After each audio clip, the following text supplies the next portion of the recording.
Oh, hello there. I didn't see you. You caught me. You caught me participating in one of my favorite pastimes, watching footage of squids swim for hours on end. I didn't expect to see you here, given that this is a dead channel. As I'm sure you realize, if you have watched any of the videos, this is clearly a dead channel based on the upload rate. Very recently, I even lost the Twitter account that most of the traction for this channel was coming from. So, like I said, yeah, welcome back to the dead channel, and that actually inspired me to come up with a pretty decent idea of something to talk about. So today I want to talk about death. Not the death of a channel. I want to talk about real death. I want to talk about the life fading from an individual's eyes and the mortal coil finally running dry on a seemingly everlasting struggle to death. Is that a bit much? No, I think that's pretty.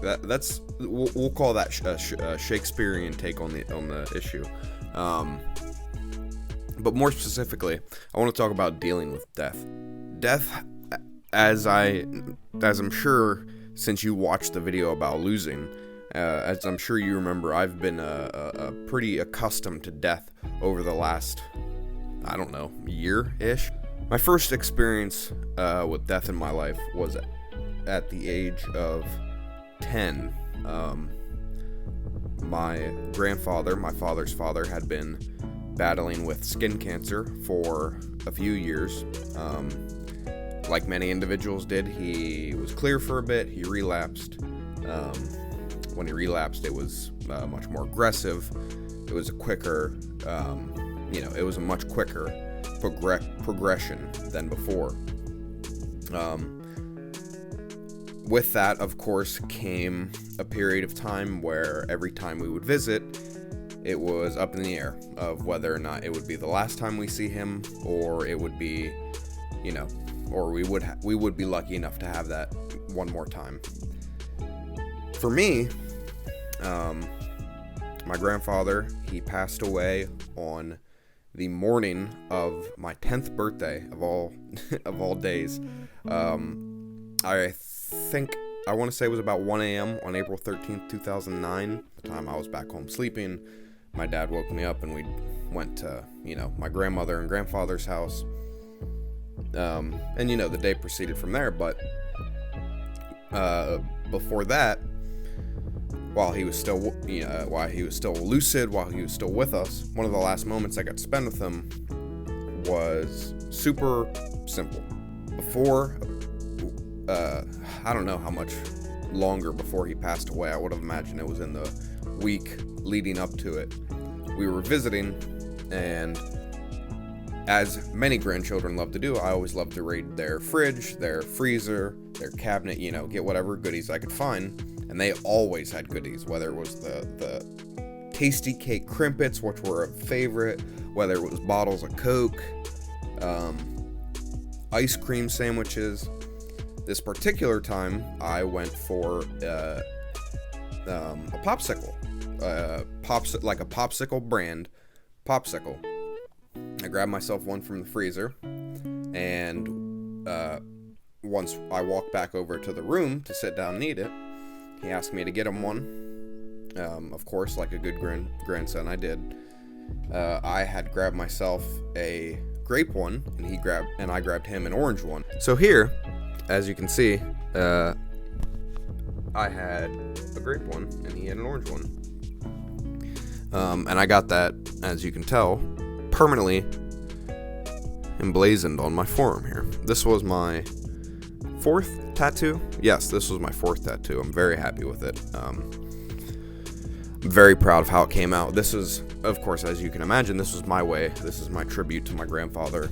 A big reason that I did get this tattoo in particular was because it embraced something that I feel like is really important, especially when somebody passes away that was not just a loved one, but somebody who had a big impact on you as an individual. And I think when somebody passes away, to me, the most important thing to do is something I picked up from a Mr. Randall Cunningham. So part of my reason for getting the tattoo on my forearm was inspired in a way by something I learned from 30 for 30.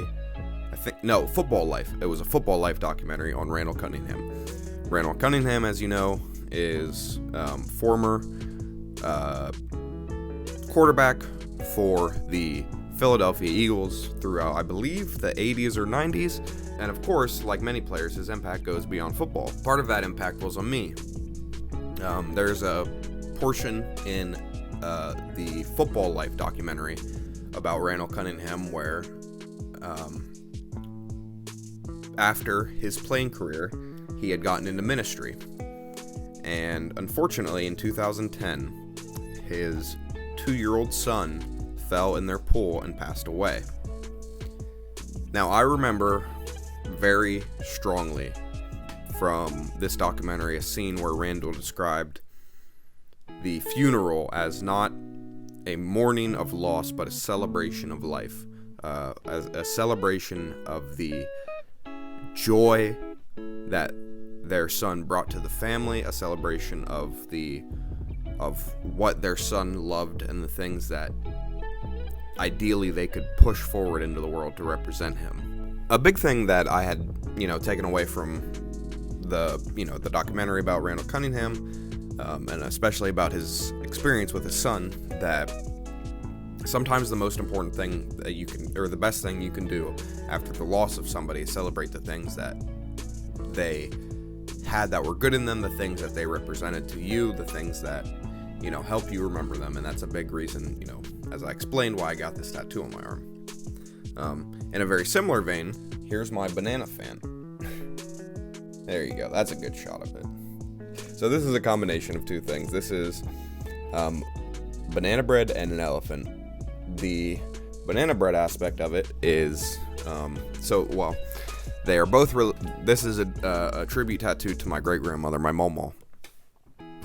There's two parts of it. First part is, of course, the fact that, why is it banana bread? My Momo used to always bake these loaves of banana bread, and what she would do is she would slice them up and then stick each slice in a sandwich baggie, and then she would freeze them. Now, anytime any of the great-grandkids came over, we could throw that piece of banana bread in the microwave, maybe 30 seconds or so, have a piping hot piece of banana bread. It was like it was fresh out of the oven. It was incredible. It was one of my absolute favorite snacks. To this day, I still, banana bread is something I love. It has a special place in my heart. I could never turn down some delicious banana bread.